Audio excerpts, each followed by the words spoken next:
ouvindo Marcadas, um podcast que nasce do silêncio das dores que não tem nome, mas que tem marcas profundas. Aqui damos voz às histórias de quem enfrenta, acompanha e resignifica o câncer. Falamos sobre diagnósticos, lutos, amores e recomeços, com escuta, empatia e coragem. Marcadas é uma produção original do portal de notícias Araras em Pauta, porque comunicar também é cuidar. Prepare o coração, porque a conversa de hoje começa agora. A nossa convidada é a Juliana Hildebrandt. Seja muito bem-vinda, Ju. A Ju é veterinária, atuou por 15 anos nessa área.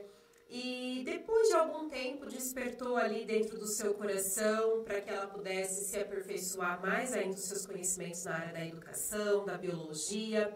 Fez uma pós em psicopedagogia, atuou também no programa de educação socioemocional idealizada pelo Dr. Augusto Cury. E depois ela teve um novo foco, com o foco no comportamento humano.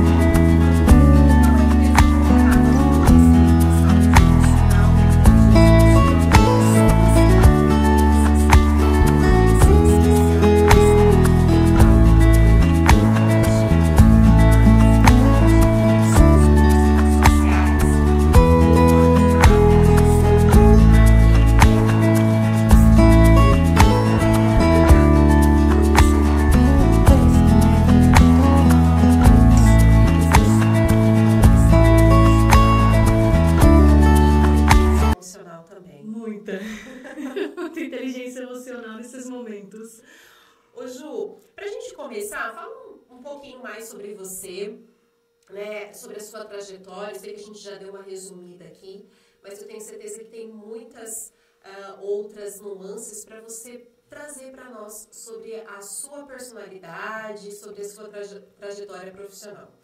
Eu costumo dizer que existem duas Julianas. A Juliana antes de atuar com a educação socioemocional e a Juliana depois de atuar com a educação socioemocional. Porque quando eu entrei nesse mundo, eu comecei a descobrir coisas em mim que eram possíveis mudar e que eu achava que não. Né? Então, era aquela história do eu nasci assim, eu cresci assim, né? Exatamente, a gente inclusive chama, né, de síndrome de Gabriela, a gente não vai mudar. E não é assim. Né? A ideia é que nós estamos em constante evolução. Então, quando eu entrei na educação socioemocional, eu dei um mergulho dentro de mim. Né? E esse mergulho dentro de mim, ele fez uma diferença muito grande. Ô Ju, e esse olhar para dentro, né? Dentro de si, é o que a gente fala na psicologia, que é o autoconhecimento, né? Isso. O que você enxergou? Muitas feridas. É isso que eu ia perguntar, né? Como que você lidou? Porque o olhar para dentro de si, né? O autoconhecimento é algo que muitas vezes é doloroso. Muito. Mas que é um processo necessário. Sim. Então, você enxergou essas feridas. E ao enxergar essas feridas, como que você lidou com elas? Assim que eu identifiquei essas feridas, eu também identifiquei os meus comportamentos. E quando eu percebi isso, eu percebi que eu tinha que mudar para ontem. E foi muito interessante porque foi um processo que foi acontecendo muito rapidamente, porque aquilo fazia muito sentido para mim. E eu acho que para a gente conseguir tocar outra pessoa, levar isso para outra pessoa, ela precisa fazer muito sentido para a gente. Senão a gente só está falando e não está fazendo. Né? E a ideia é transformar. Então, quando eu percebi esses comportamentos e que eles tinham que ser mudados com muita urgência, foi tudo muito rápido. Não teve aquela coisa, eu tenho que me policiar. Né? E isso foi uma mudança gigantesca na minha vida.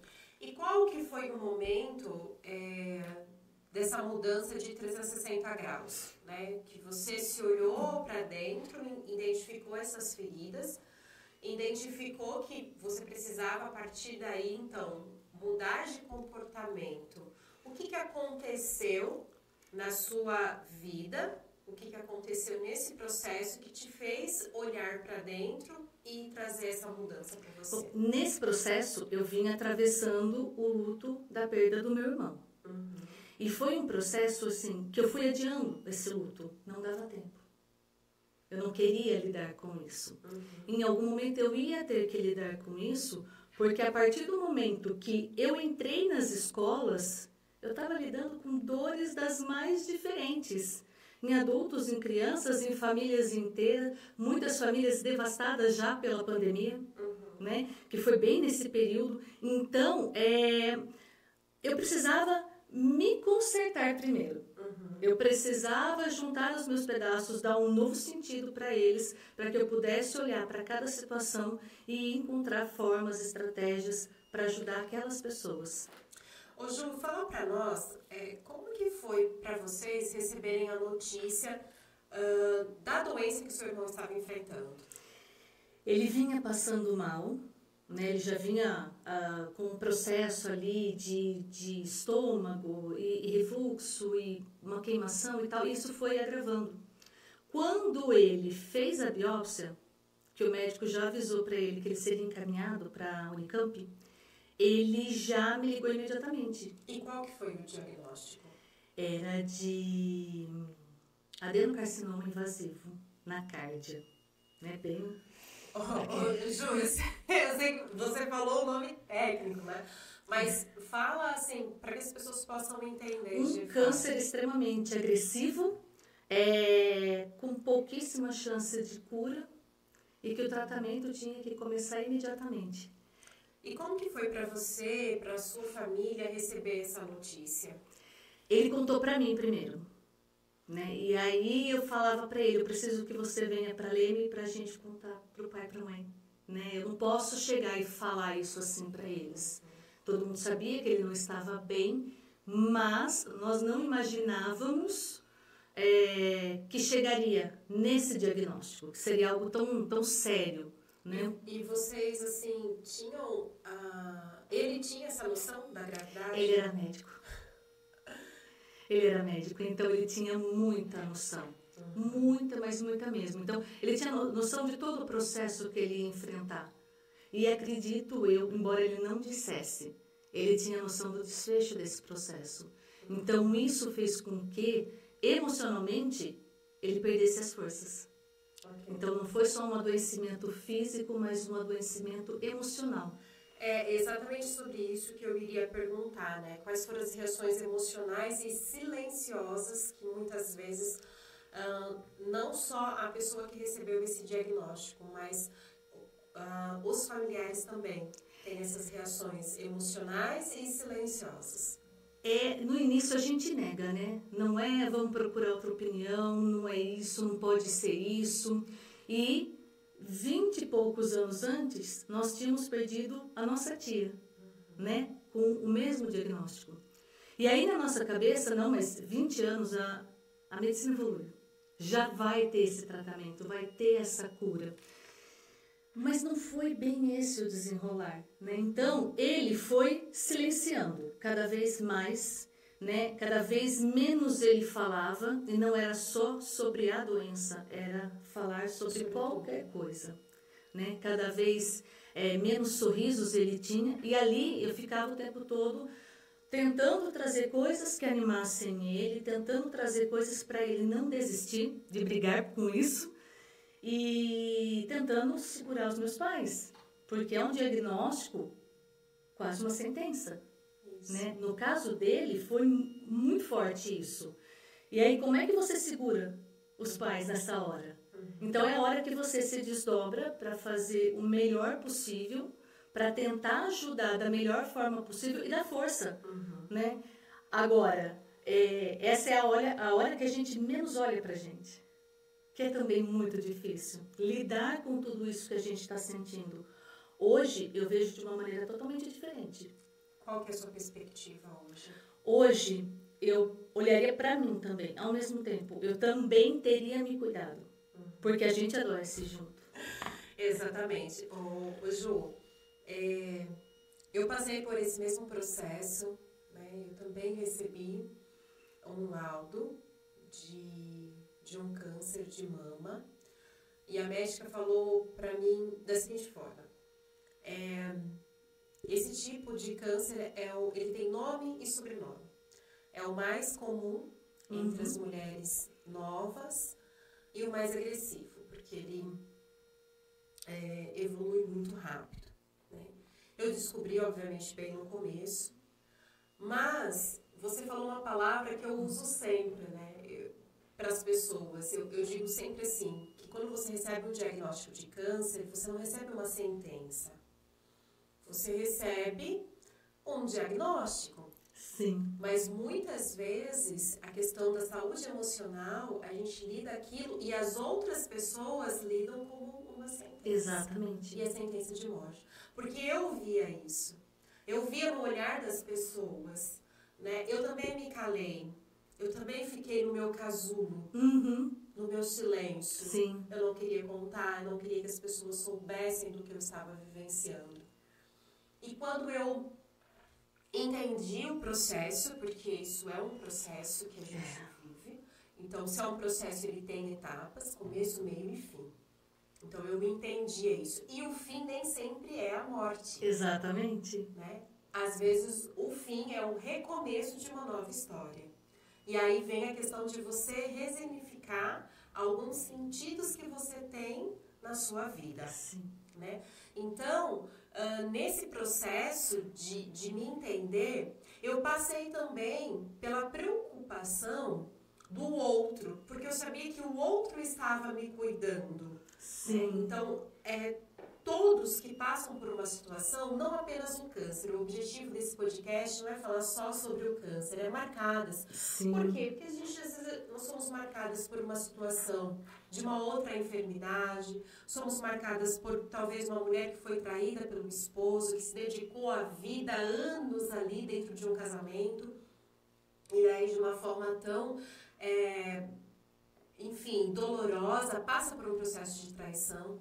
E não é só a traição dentro de um relacionamento, mas existe traição de pai, de filhos, de amigos, de parentes, de pessoas que a gente confiava de certa forma, né? Então, todo esse processo são doenças emocionais e doenças físicas também. E a gente tem que ter esse cuidado de ambos, né? E a rede de apoio é muito importante. Então, trazendo a sua fala novamente, né? Quando você falou, hoje eu olharia diferente. Dentro do meu processo que eu vivi, eu já olhava igual você. Eu já olhava, eu já me preocupava para que aquelas pessoas que estivessem ao meu redor tivessem uma saúde emocional, para que elas pudessem cuidar de mim, para que nós não adoecêssemos. Exatamente. Então, acho que o recado que a gente tem que trazer para você que está nos ouvindo hoje, que esteja passando, de repente, recebeu ali um diagnóstico de câncer, não só de câncer, mas às vezes uma pressão alta, às vezes alguma outra doença rara, alguma outra patologia que você esteja enfrentando, você não recebeu uma sentença, né? Você está vivendo um processo. E a saúde emocional é muito importante, a rede de apoio. E que todos, né, pensem de uma forma, se cuidem. Né? Exatamente. E a gente passou nesse processo de uma forma que parecia que o tempo todo a gente estava lutando com o inimigo invisível. E o mais invisível deles foi a depressão, que derrubou mais o meu irmão na situação que ele estava, né, conhecendo o processo.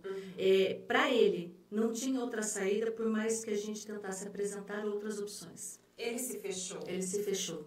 Ele se fechou e muito. Então, foi muito difícil. Para ele, eu imagino que a dor que ele estava sentindo naquele momento, porque era uma pessoa, atleta da vida toda, Idem. Né? Cuidava da saúde que a gente podia esperar qualquer coisa, menos um câncer, ou aquele tipo de câncer.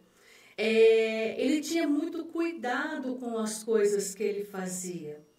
Médico, né? Fisioterapeuta, acupunturista, médico. E aí, quando você olha esse processo, na cabeça dele, e isso ele me relatou um pouco antes de ir para a UTI, né? A cabeça dele estava muito focada, ele tinha todo o esboço do que ele ia passar. Olha, eu entendo perfeitamente a mente do seu irmão, porque na minha situação não foi diferente. Sim. E eu acredito muito em Deus e respeito aqueles que acreditam, aqueles que não acreditam, que têm a sua fé. Um dos pedidos que eu fiz a Deus era que eu tivesse uma saúde emocional. Porque eu sabia que dentro desse processo, o que iria me ajudar, me fortalecer, era a minha saúde emocional. É verdade. E realmente nós pensamos assim. A morte na mente de uma pessoa que recebe um diagnóstico, seja ele qual for, é inevitável. Né?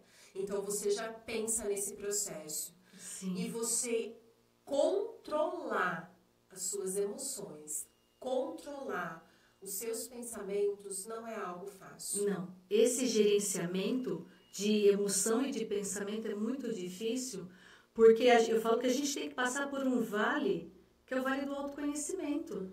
A gente só vai conseguir gerenciar tudo isso, toda essa bagunça emocional que acontece com a gente, independente do diagnóstico, independente da realidade que você esteja vivendo nesse momento, seja ela exclusivamente sua, seja ela uma realidade familiar, seja a realidade que for, independente daquilo que você está vivendo. O autoconhecimento, ele é, de fato, a maior ferramenta para você gerenciar suas emoções. E eu falo, por isso que eu falo, né, que existem essas duas Julianas, porque eu achava que eu me conhecia como uma pessoa que não podia mudar, mas uma pessoa que faria tudo por aqueles que amam. E eu faço, e eu fiz. Então, assim, o que você imaginar que eu pudesse fazer ali, para tentar dar um pouco de ânimo para ele, para dar força para ele lutar, eu fiz. Assim como eu fiz também com o meu pai. Mas o processo com o meu pai foi doloroso também. Foi um período mais longo. Porém, né, porque o do Rodrigo foi muito rápido. O do meu pai já foi um período mais longo. E nesse processo todo, tudo isso que eu aprendi, lá quando eu entrei na Escola da Inteligência, que eu comecei a lidar com tudo isso, fez toda a diferença. Então, assim, a primeira reação nossa, né, como você tinha perguntado naquela hora, é de total negação. Sim. É de total negação. É normal. Né? É o primeiro mecanismo de defesa que a gente vai acionar. Aí, ok, caiu na realidade, temos um problema, precisamos lidar com ele. Só que eu não posso lidar pelo outro. Eu posso segurar a sua mão, eu posso estar com você em todos os momentos. Mas eu não vou poder passar por você aquilo. Sim. Por mais que você queira fazer isso. E eu acho que a fé, nesse momento, independente do nome que você dê para a sua religião, a sua fé, ela te sustenta. Eu acho que sem uma fé, sem uma crença em algo muito maior que a gente, é muito mais fácil a gente se perder nesse processo. É verdade. Então, quando você falou da sua fé, você falou tudo que a gente precisa nesse momento. Você tem que ter algo para acreditar. Sim. Né? Realmente, esse foi um dos pilares assim, fundamentais da minha cura. Entender que eu precisava me agarrar a algo maior, muito maior do que eu. Né? E entender que a vida aqui também é um processo, são etapas. Sim. A gente nasce, cresce e morre. Então, em algum momento, eu vou morrer. Né? Então, só que o que a gente não quer é morrer. Exatamente. E a gente nunca quer nesse agora. Sim. Que a gente está vivendo, né? Então, muito antes do adoecimento do meu irmão, eu passei por um processo também, né? De doença, de internação e de procurar o que está acontecendo e ninguém encontrar. E ali... Causa um desespero. É desesperador, mas o meu desespero não era por mim. O meu desespero era pelos meus pais. Eu só conseguia pensar neles. Então, eu tinha duas opções ali. Ou você se entrega de vez e deixa acontecer do jeito que tiver que ser, ou você começa a brigar com o seu inimigo invisível. E foi uma briga feia. Confesso que não foi uma briga fácil. Foi uma briga que durou um tempo aí até a gente conhecer o verdadeiro inimigo e começar o combate de fato. Mas eu passei por isso. E isso me trouxe mais aprendizado. Ju, fala pra gente sobre a sobrecarga invisível de quem cuida. Quem cuida experiencia uma sobrecarga que não dá para imaginar, não dá para supor. Quem não convive não faz ideia da sobrecarga que aquela pessoa está carregando. E aí é um momento que a gente não para pensar, né, naquilo que a gente tem que fazer pela gente. A gente só precisa garantir o bem-estar da pessoa que a gente ama e que está precisando da gente. E é muito difícil. E aí, nesse processo, eu tive o contato com uma história que me fez refletir durante todo esse momento que a gente viveu, né? Que era um reino muito antigo. O rei tinha 3 esposas, 2 delas guerreiras como ele, e a outra mais dedicada ao autocuidado, ao cuidado dos filhos, do castelo e do seu reino. Então eles são avisados que o castelo deles, né, o reino, seria invadido. O rei e as 2 esposas guerreiras se colocam à frente dos seus soldados e vão para se proteger, para proteger o reino deles. E a terceira esposa também queria ir. E elas falam, as 2 outras, que não, onde já se viu, ela nunca se preocuparia em entrar numa guerra, que ela não teria condições que ela permanecesse no castelo. E eles saem para tentar evitar que isso aconteça. Passado algum tempo, eles recebem a notícia de que o reino tinha sido invadido e o castelo também. E eles voltam correndo. Quando eles retornam, eles encontram os soldados invasores todos dormindo, aparentemente, o reino funcionando perfeitamente bem, os filhos todos muito bem cuidados e ela linda como sempre. E aí eles perguntam para ela o que aconteceu, como ela tinha conseguido aquilo. Aí ela responde para eles que o tempo que eles acreditam que ela estava apenas se embelezando, ela também já estava prevendo tudo o que ia acontecer. Então, quando os soldados entram no castelo, ela oferece a eles um banquete maravilhoso, porque eles deviam estar com fome, cansados, bons vinhos, e todos eles são mortos envenenados. Ela protegeu o castelo, ela protegeu os filhos, o reino, e se protegeu, sem desmanchar o penteado. E aí, eu acho que essa história é muito bacana, porque é aquela hora, você tá numa guerra, com um inimigo invisível, e talvez até você esteja sozinho nesse momento, mas você tem que estar bem. Você precisa se cuidar. Você precisa cuidar da sua saúde física, você precisa cuidar da sua saúde emocional, você precisa cuidar daquilo que você gosta, do seu trabalho, da sua vida pessoal. Não dá pra gente simplesmente abandonar tudo para fazer pelo outro, porque isso gera cobrança. Né? Isso gera um mal-estar muito grande, porque um faz muito, o outro provavelmente não faz quase nada.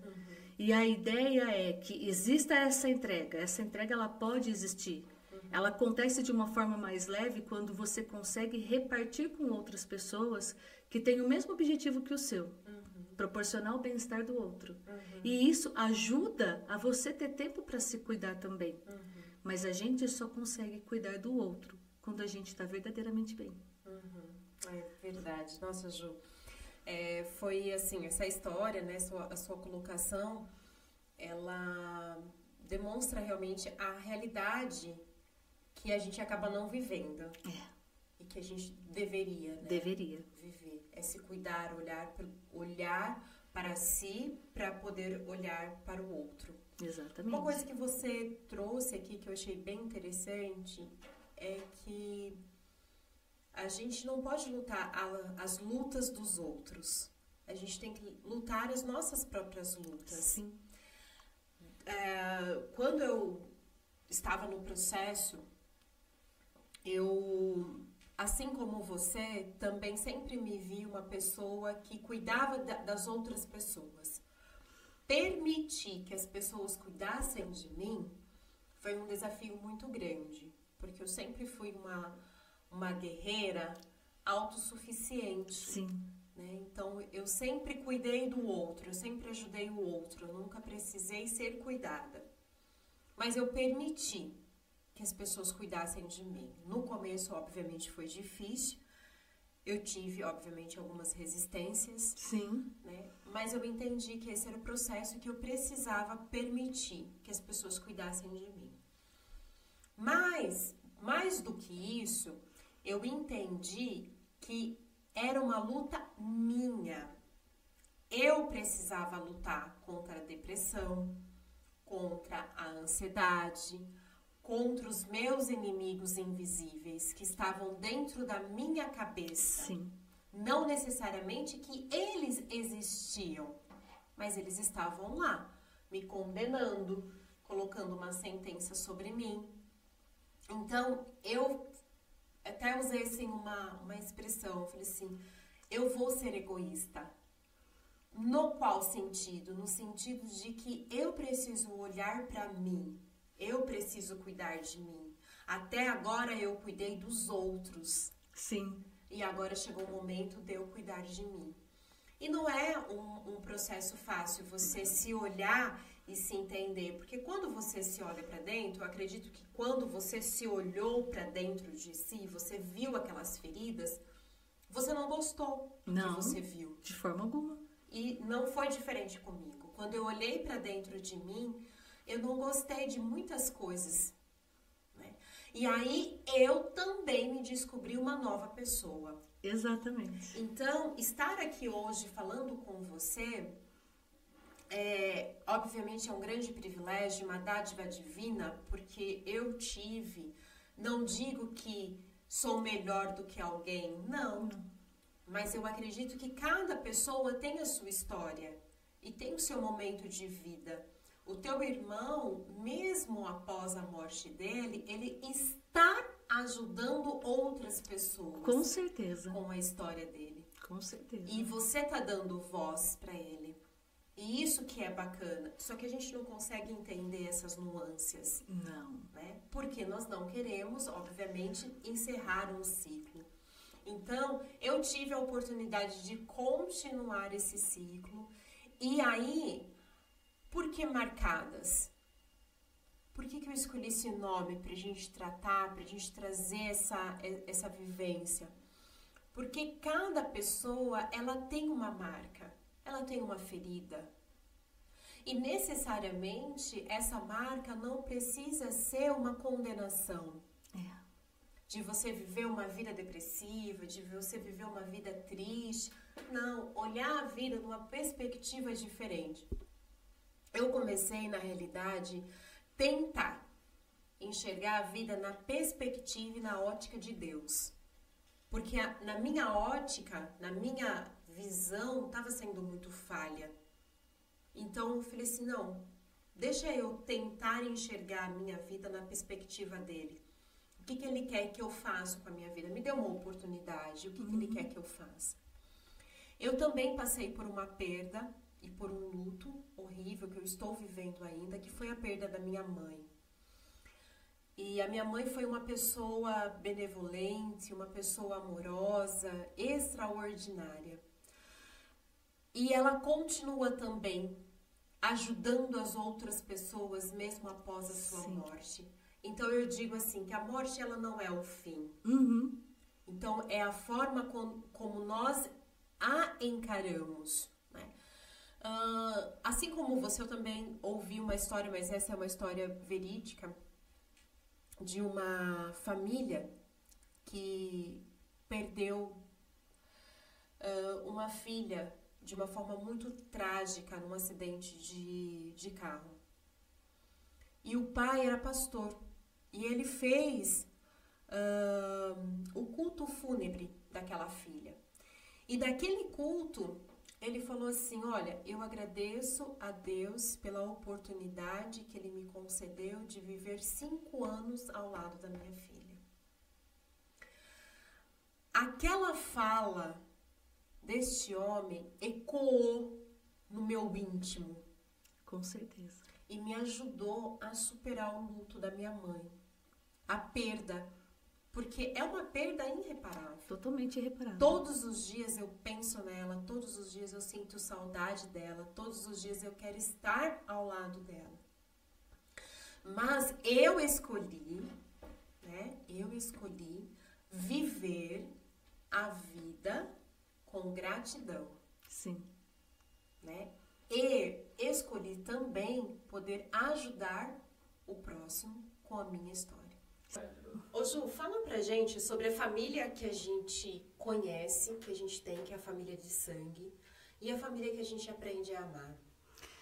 Eu acho que nesse processo todo que a gente passou, tanto com o meu irmão quanto com o meu pai, e até um pouco antes, quando foi comigo, a gente teve a oportunidade de conhecer quem são aqueles que compartilham alelos genéticos, né? A família de sangue, os parentes, e quem são aqueles que estarão com você independente da situação, independente de sangue, independente de situação financeira, independente de qualquer coisa.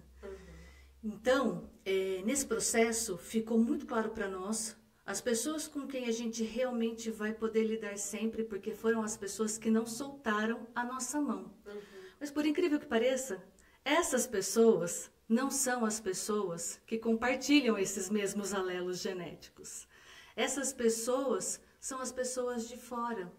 São as pessoas que abraçaram a batalha, são as pessoas que não largaram a nossa mão em momento algum, são as pessoas que, independente da hora, estavam ali conversando, fosse pelo WhatsApp, por chamada de vídeo, presencialmente, ali dando um abraço, segurando a nossa mão, as pessoas que realmente estavam com a gente. Então, nesse processo fica claro que nós temos diversas famílias e que algumas delas vão estar com a gente até o nosso último suspiro. Inclusive, para carregar o caixão. Quando eu vi isso com o meu pai, isso para mim me deu uma força de saber que estava com ele quem realmente tinha que estar e fez a diferença na vida dele, na vida da minha mãe, na minha vida, na vida do meu irmão, dos meus sobrinhos, quem realmente tinha que estar. São as pessoas que eu tenho uma gratidão imensa e que eu vou levar para o meu coração, para a minha vida sempre e que certamente eu estarei do lado delas também. Que legal. Agora falando, né, sobre essa questão de rede de apoio, de famílias, fala pra gente também sobre como que a gente pode ajudar a transformar a dor da saudade em memória viva. É aquilo que a gente já estava comentando lá atrás. A dor da saudade, ela é uma dor que eu acredito que ela não vai passar nunca. Mas a gente precisa dar um novo significado para ela. Então, no começo, no caso do meu irmão, para aliviar aquilo, eu ficava tentando imaginar como seria a vida dele se ele ainda estivesse aqui. Com ou sem aquele câncer. E da forma como ele estava se vendo.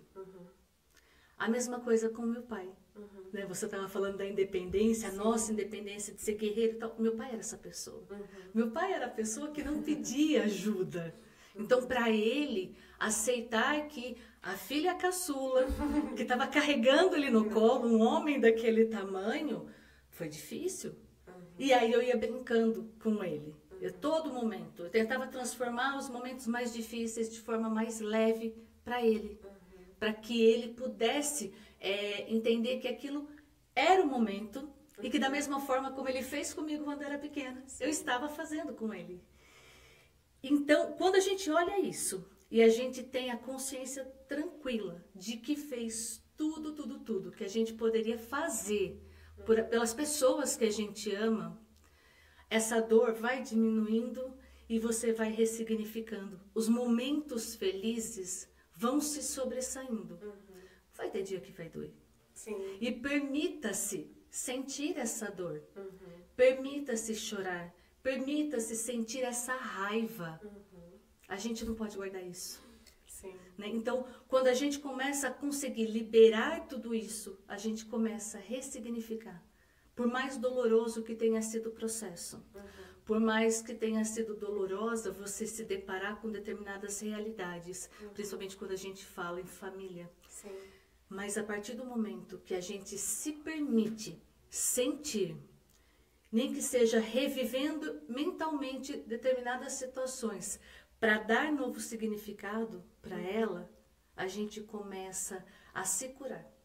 Porque para a gente transformar a dor do luto numa saudade viva, numa coisa que não doa tanto, né? É sentir que a pessoa está com a gente, independente do lugar, né? A gente só consegue isso passando por esse processo. A gente não pode se negar viver esse processo. Eu fiz isso com meu irmão. Né? Eu levei 1 ano para admitir que isso tinha acontecido e passar por todos esses estágios. E daí, depois desse 1 ano, que foi quando eu fui atrás de ajuda, que eu vi que não era mais possível, eu comecei a entender as situações. Eu voltei a olhar para mim. Eu voltei a lidar com os meus monstros, com as minhas feridas, com os meus pensamentos que te sabotam e te culpam de coisas que você não tem como se culpar, né? E eu comecei aos poucos, foi um processo demorado, doloroso, mas aos poucos, a sair desse papel onde eu assumia culpas que eu nunca teria como ter e me coloquei no papel de quem fez tudo, absolutamente tudo que poderia ter feito. Legal. Bom, esse foi o podcast Marcadas. Eu te espero no nosso próximo episódio.